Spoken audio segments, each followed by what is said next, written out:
Easy creations में आप सभी का फिर से एक बार स्वागत है। आज की इस वीडियो में मैं आपको कुछ डिज़ाइनर कुर्तीज़ के पैटर्न बताऊंगी, जिससे कि अगली बार जब भी आप अपनी कुर्ती को डिज़ाइन करना चाहें या अपने टेलर को कपड़ा देना चाहें तो आप इन सारे डिज़ाइंस को भी एक बार ज़रूर नज़र में रखें।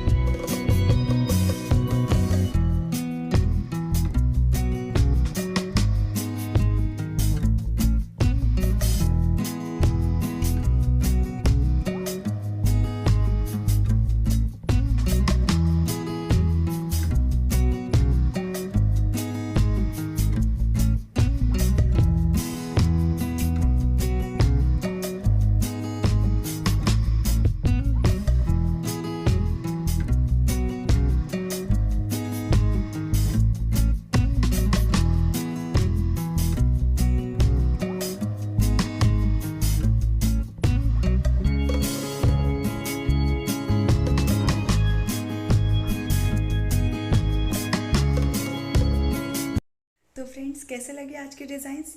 आई होप आपको पसंद आए होंगे। अगर वीडियो अच्छी लगी तो इसे लाइक ज़रूर कर दीजिएगा, अपने फ्रेंड्स के साथ भी ज़रूर शेयर कीजिए और अगर इसी तरह के और वीडियोस देखने हैं तो मेरे चैनल को सब्सक्राइब करना मत भूलिए। हम फिर मिलेंगे अपनी अगली क्रिएशंस में। वीडियो देखने के लिए बहुत बहुत शुक्रिया।